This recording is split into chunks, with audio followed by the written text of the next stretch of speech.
Hi everyone, welcome to the channel Psych Learning. It's Deepika here, and as you all know that we have done a long journey, we have completed a long journey जिसमें हम class 12 के सारे chapters की detailed explanation कर चुके हैं and इसके बाद हम क्लास 11 की एक्सप्लेनेशन स्टार्ट करने जा रहे हैं.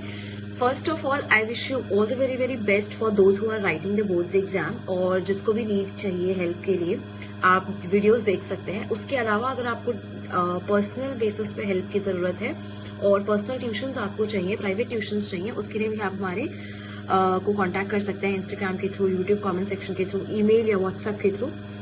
And we will soon start doing some questions, some expected questions also for your exams, and that is it. And उसके अलावा अगर आप 11th क्लास में हैं और आपके एग्जाम्स पास है तो आपको ये वीडियोस हेल्प करेंगी. अगर आप 11th में नहीं भी हैं और आपको साइकोलॉजी जानना है कि क्या होती है, कैसे होती है, आपको एक्सप्लेनेशन चाहिए, उसके लिए ये वीडियोस बहुत हेल्पफुल हैं. So are you excited? I am. तो हम आज स्टार्ट करेंगे क्लास 11th का फर्स्ट चैप्टर, जो कि एक्चुअली हमें बताएगा कि what is the base, what is the how psychology is formed, कैसे क्या होती है. This is all what we are going to do today.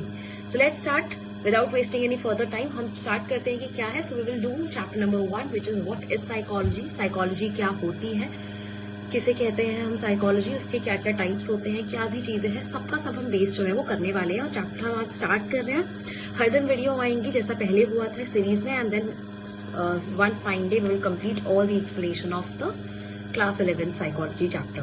Right. So chapter number 1 says what is psychology. Psychology होता क्या है. So let's start with reading the words की क्या है. So the first we will read that कि Greek word से ये बना है, जिसमें psych और आपका लोगो होता है, साइकोलॉजी है. तो साइक मतलब है soul. Soul if you know in Hindi it's more of a atma kind of a thing, right. आपका सोल, आपका इंटरनल जो आपकी आत्मा है उसकी बात करता है. And then you have logos. Logos is basically the science और द स्टडी. तो सोल की स्टडी को हम साइकोलॉजी कहते हैं. अब देखो, किसी भी स्टडी डिसिप्लिन की जब हम इसे स्टडी करते हैं तो उस डिसिप्लिन की डेफिनेशन को देना थोड़ा सा कठिन है, थोड़ा सा मुश्किल है. वो क्यों है? क्योंकि पहली चीज तो जो डिसिप्लिन होते हैं ना, वो कॉन्टिन्यूसली इवॉल्व करते रहते हैं. वो कॉन्टिन्यूसली किसी न तरीके से चेंज हो रहे हैं, बढ़ रहे हैं, कोई ना कोई ट्रांसफॉर्मेशन उसमें आ रही है. तो जब वो ट्रांसफॉर्मेशन उसमें आ रही है तो आप कैसे उसे डिफाइन कर सकते हो, राइट. तो इस तरह से आप किसी भी चीज को डिफाइन नहीं कर पाते, किसी भी डिसिप्लिन को स्पेशली, क्योंकि वो इवॉल्व होता है, तो एक फिक्स डेफिनेशन नहीं दे सकते बेसिकली. देन सेकेंडली, क्योंकि जो रेंज ऑफ फिनोमेना वो स्टडी करता है, जैसे साइकोलॉजी में जो इतने सारे फिनोमेना या इतने सारे रेंज ऑफ फिनोमेना स्टडी किए जाते हैं, वो पॉसिबल नहीं है कि हम उसे सिर्फ एक डेफिनेशन के अंदर लिख सकें या उस डेफिनेशन के अंदर हम एड ऑन कर सकें.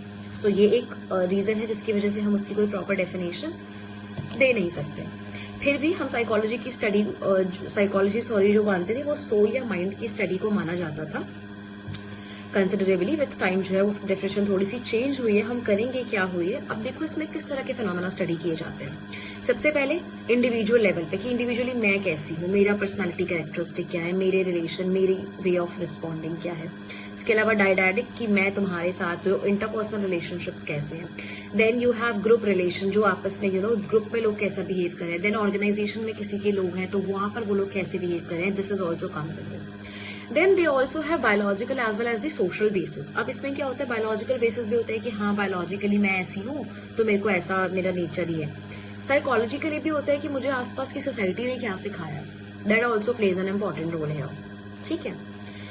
अब नाउ यू विल रीड सबसे इम्पोर्टेंट पार्ट. अब देखो यहाँ पे ये क्या बोल रहा है. साइकोलॉजी की डेफिनेशन है ये.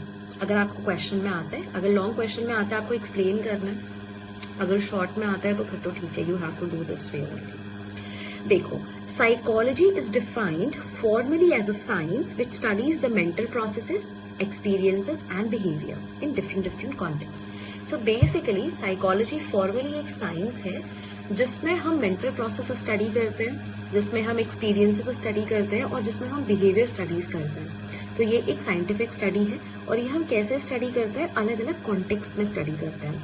जैसे कि आपने जो है बस की सिचुएशन स्टडी करी, मार्केट की स्टडी करी, घर में देखा लोग कैसे बात करते हैं, ऑर्गेनाइजेशन में लोग कैसे बिहेव करते हैं. इस तरह से आपकी जो है अलग अलग सिचुएशन में आप स्टडी करोगे, अलग अलग कॉन्टेक्स्ट में आप स्टडी करोगे, and this will give you that how the psychology is define. कि ये एक साइंस है जिसमें हम ये तीन चीजें पढ़ते हैं. अब ये तीन चीजों को हम करेंगे थोड़ा सा डिटेल में. ठीक है। सो व्हेन वी से कि जो एक्सपीरियंसेस हैं, तो एक्सपीरियंसेस तो इंटरनल भी हो सकते हैं इंसान के लिए, ठीक है। Then we refer to the states of consciousness और अवेयरनेस, कि आपको पता होना चाहिए। फॉर एग्जाम्पल आप कहीं गए थे, ठीक है, आपके साथ जो है कुछ हुआ कि वहां बारिश हो गई, कुछ आपके डॉक्यूमेंट्स थे वो गीले हो गए, कुछ भी ऐसा कुछ हुआ, तो आपको कोई ना कोई एक्सपीरियंस तो मिलेगा ना उस चीज का। आप लाइफ में जो भी चीजें आप बिहेव कर रहे हो, आप एक्ट कर रहे हो, उससे आपको सीखने को मिलता है। सो this is what you have experiences. Then we use our mental process when we think or we try to solve a problem, to know or to remember something.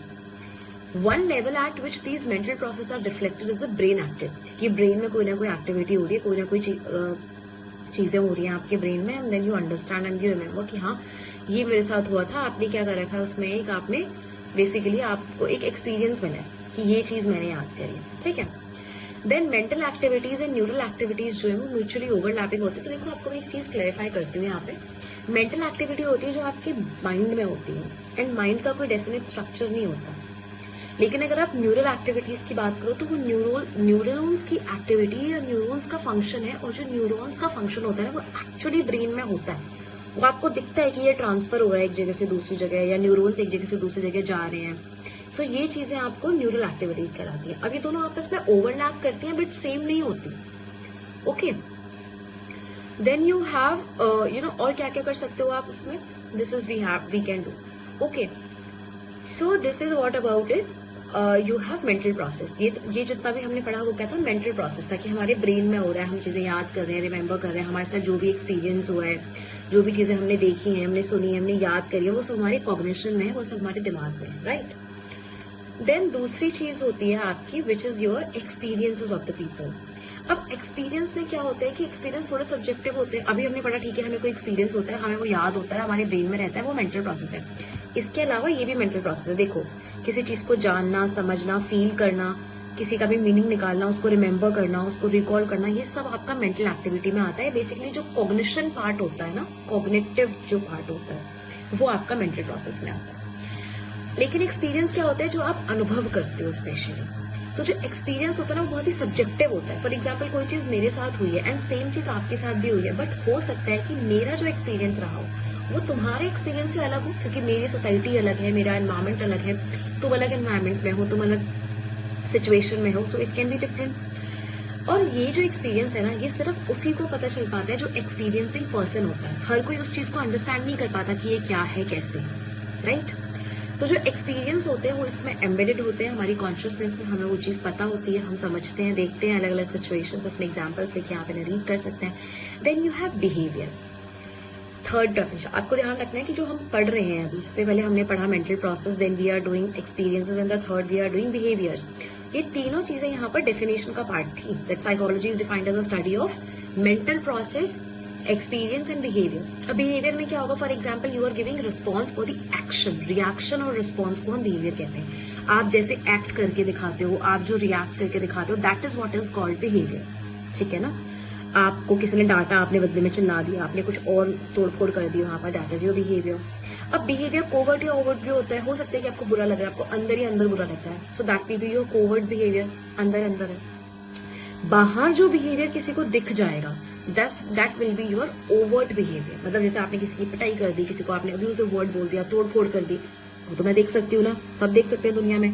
That is what we call for the overt behaviour, and the overt is something which is inside yourself, and वो सिर्फ आपके mind में या आपके अंदर, body के अंदर है, वो बाहर नहीं दिखाई देता, ठीक है। तो वी हैव अ स्टिमुलस, कोई भी चीज होती है, जब उसको हम रिएक्शन करते हैं तो वो आता है रिस्पॉन्स। अब उसके बाद इज इट क्लियर? अगर आपको समझ आ गया है तो प्लीज लाइक कर दीजिए वीडियो को, और अगर नहीं समझ आया है तो भी लाइक कर दीजिए, क्योंकि डाउट्स तो आप कमेंट सेक्शन पे पूछ सकते हैं, right. Okay, let's move on. Psychology as a discipline हम स्टडी करते हैं कि क्या होता है। अब जब हम साइकोलॉजी को एज अ डिसिप्लिन स्टडी करते हैं तो इसमें क्या चीजें आती हैं स्पेशली, कि यू नो क्या क्या इसमें पढ़ा जा रहा है, क्या क्या चीजें इसकी पार्ट है, इसमें कैसे कैसे चीजें हैं, उस पर हम डिवाइड करते हैं। अब ये जो है वो आपका बायोलॉजी वाले भी स्टडी करते हैं, ठीक है, बायोलॉजिकल मेथड से भी इस्तेमाल किया जाता है। इसके अलावा इसमें सोशोलॉजिकल या साइकोलॉजिकल चीजें भी होती हैं। तो इसीलिए हम हमेशा जो साइकोलॉजी को पढ़ते हैं ना, वो हम दो ब्रांचेस में पढ़ते हैं, natural science and social science, ठीक है। सो नेचुरल साइंस की बात अगर हम करते हैं तो हम क्या देखते हैं कि बिहेवियर में जो है आपका एकदम सिस्टमैटिक प्रोसीजर से आपको स्टडी करना है, आपको बायोलॉजी स्टडी करनी है, नेचुरल साइंस स्टडी करनी है, क्या क्या मेथड्स हैं जो आप स्टडी कर सकते हो, एक सिस्टमैटिक मेथड आपको इस्तेमाल करना है। You have to use hypothetico deductive reasoning, जिसमें आपको क्या करना है, आपको एक हाइपोथेसिस बनाना है और फिर उसे प्रूव करना है या डिस्प्रूव करना है, और उसके लिए आपको थ्योरी करनी है। That will be your hypothetico deductive method और मॉडल। ठीक है, तो आपने ये किया, आप पूरा साइंटिफिक मेथड लगाओगे। एज अ सोशल साइंस जब आप स्टडी करते हो उसको, तो आप उसमें ह्यूमन बिहेवियर स्टडी करते हो। आप देखते हो कि यार क्या बोल रहे हैं लोग, कैसे कर रहे हैं चीजों को, क्या किया जा रहा है, ठीक है, लोगों के रिएक्शन कैसे हो रहे हैं, किसी के होने की वजह से क्या बदलाव आ रहा है। यहाँ पर एक छोटा सा एग्जाम्पल है, आप इसे रीड कर लीजिए। अगर आपको एग्जाम्पल समझ में नहीं आया तो आप बताइए, मैं डेफिनेटली आपको डिटेल में एक्सप्लेन करूंगी विद न्यू वीडियो, बट ये एग्जाम्पल बहुत सिंपल है तो आप समझ सकते हैं। बेसिकली शो यू दैट कि कैसे सिचुएशन के हिसाब से लोग आपस में दोस्ती करते हैं, बातचीत करते हैं, किस तरह से रिश्ते बनते हैं। तो सोशल साइकोलॉजी ऑब्वियसली यही बोलती है। तो इसलिए सोशल साइंस की तरह जब हम इसे स्टडी करते हैं तो हम ह्यूमन को एक इंसान, एक बिहेवियर के फॉर्म में देखना पसंद करते हैं, ठीक है ना।